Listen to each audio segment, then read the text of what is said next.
Fui padrinho do casamento do cara que engravidou minha esposa, e ele não sabe. É estranho dizer isso em voz alta. Mais estranho ainda escrever. Mas preciso tirar isso do peito antes que enlouqueça. Conheci a Ana há 12 anos. 3 anos depois, nos casamos.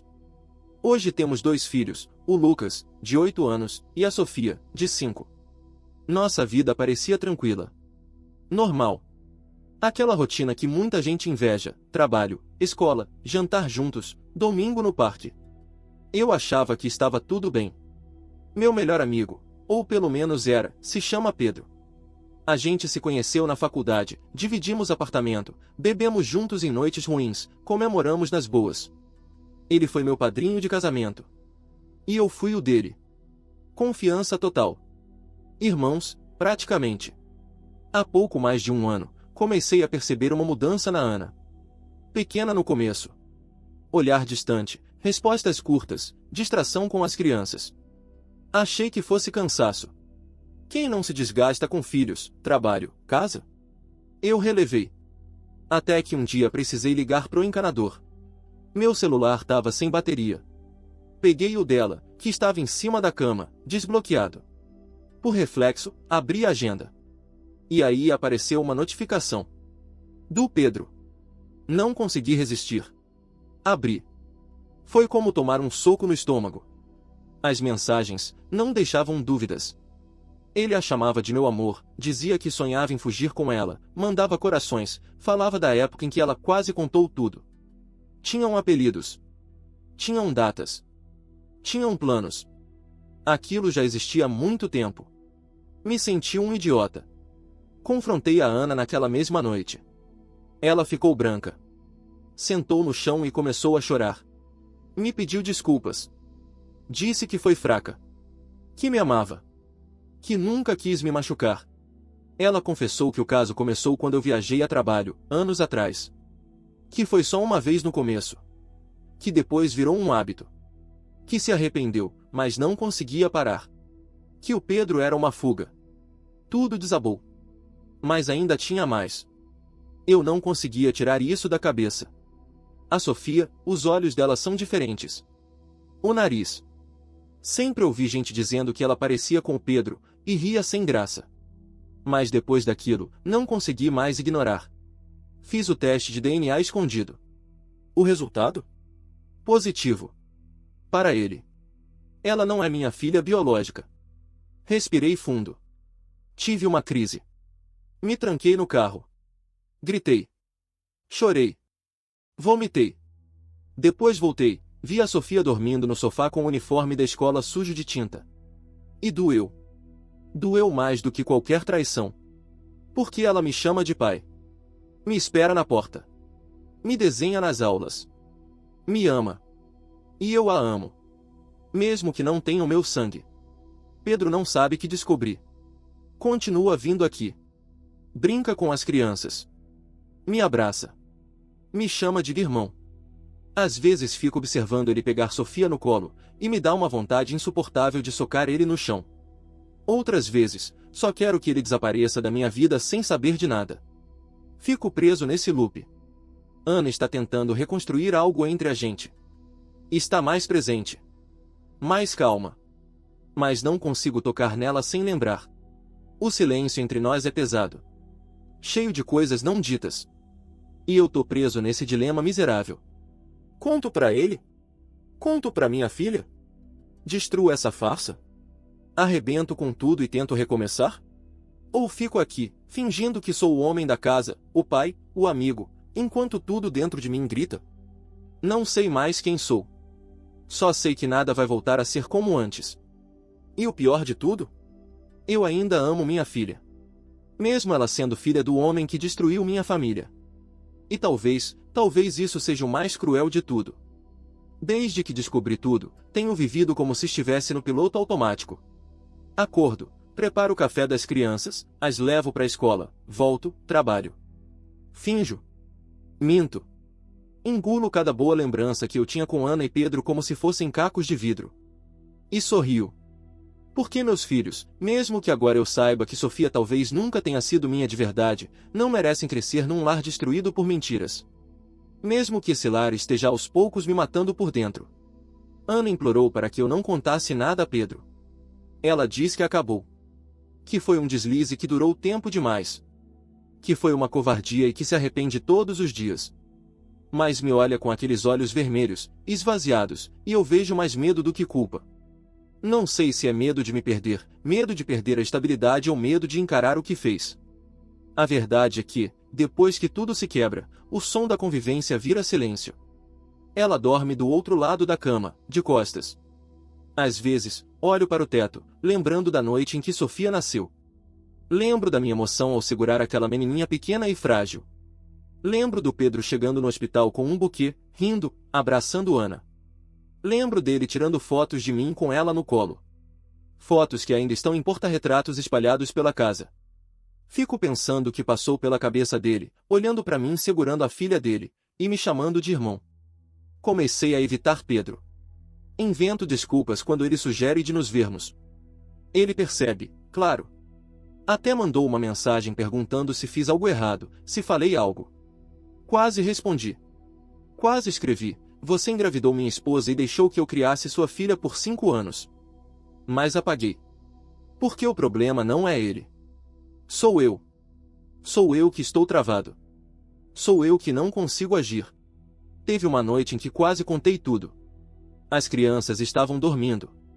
Ana estava na cozinha, lavando a louça. Eu estava sentado à mesa, com uma garrafa de vinho aberta. Disse, eu preciso te perguntar uma coisa. Ela congelou. Ficou ali, com as mãos dentro da pia. Se eu nunca tivesse visto aquelas mensagens, você teria me contado um dia. Ela não respondeu. Só desligou a torneira. Secou as mãos devagar. Sentou à minha frente e disse, você não merece o que eu fiz. Mas eu também não sei por que fiz. Chorou. Pediu perdão de novo. Disse que estava perdida. Que se sentia sozinha. Que a vida com os filhos, o trabalho, a rotina. Ela se apagou e Pedro a viu. Eu não. Não sei o que foi pior, ouvir isso ou entender que talvez fosse verdade. Tem algo mais que eu nunca disse a ninguém. Antes de descobrir a traição, eu também estava esgotado. Pensava em sair de casa. Não por outra pessoa, mas porque sentia que estava desaparecendo. Talvez estivéssemos dois fantasmas dividindo a mesma cama. E Pedro foi o único que notou. Mesmo assim, nada justifica o que fizeram. Comecei a terapia. Achei que me ajudaria a decidir. Mas tudo o que faço nas sessões é falar das crianças. Como Lucas é a minha cópia, com aquela mania irritante de corrigir todo mundo. Como Sofia me abraça como se eu fosse o herói dela. Ela não sabe que eu não sou o pai dela. E talvez nunca precise saber. Ou talvez precise.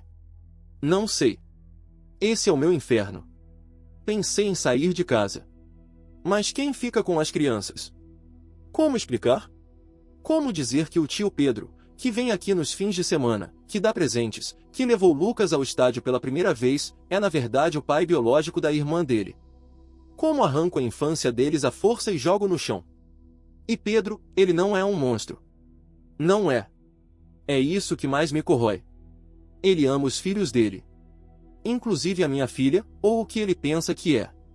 E eu o amo, ou amava. Como se ama um irmão. Ou amava uma ideia que nunca existiu de verdade. Não sei. Tudo está em pedaços. Há 3 semanas, Pedro me chamou para tomar uma cerveja. Disse que sentia minha falta. Fui. Senti que precisava olhar nos olhos dele e ver se ele sabia que eu sabia. Passamos horas juntos, como nos velhos tempos. Mas eu estava diferente. E ele também. Antes de ir embora, ele disse, às vezes eu invejo sua vida. Sua família, sua casa, sua paz. Eu sou tão fodido emocionalmente que nunca conseguiria manter algo assim. Você é mais forte do que eu. Quase ri. Quase gritei. Quase chorei. Mas só dei um tapa nas costas dele e entrei no carro. Essa frase ficou comigo desde então. Ontem à noite, depois de colocar as crianças para dormir, sentei na varanda. Ana veio, sentou ao meu lado. Ficamos em silêncio. Ela me perguntou, você ainda me ama? Respondi, não sei. Talvez. De um jeito que não entendo mais. Ela assentiu. Disse que aceitaria o que eu decidisse. Separação. Perdão. Confronto. Silêncio. O que fosse. Que não tinha mais forças para lutar, mas que lutaria se eu quisesse. Então me fez uma pergunta que me desarmou. Você quer contar para ele? Não respondi. Por que não sei?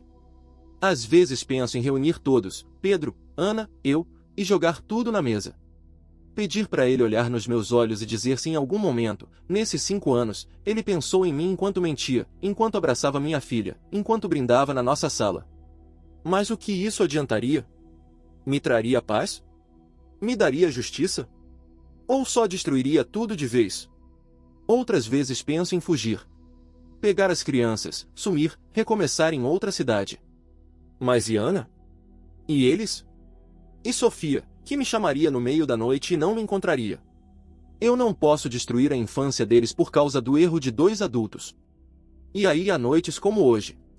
Noites em que escrevo isso, sem saber o que fazer, esperando que alguém, em algum lugar, diga o que é certo. Porque estou exausto. Exausto de fingir. Exausto de viver com um segredo que queima. O que você faria no meu lugar? Contaria? Confrontaria? Ficaria em silêncio? Ou apenas sumiria? Eu não sei mais quem sou. Só sei que fui padrinho do casamento do cara que engravidou minha esposa. E ele ainda me chama de irmão. Hoje, depois de semanas ensaiando todos os cenários, eu tomei uma decisão. Acordei mais cedo. Fiz panquecas. As crianças desceram com sono, rindo, brigando pela primeira colherada de Nutella. Ana veio depois, com o cabelo preso de qualquer jeito, e me olhou como se tentasse ler alguma coisa nos meus olhos. Talvez tenha lido. Talvez já soubesse. Talvez tenha se acostumado com o silêncio tenso entre a gente. Depois do café, pedi para ela me acompanhar até o quarto. Fechei a porta. Fiquei em pé, com as mãos nos bolsos, tentando não tremer. E disse, vou conversar com o Pedro. Hoje. Ela empalideceu. Disse ok com a voz fraca, sem discutir. Não tentou me convencer. Só perguntou, vai contar tudo?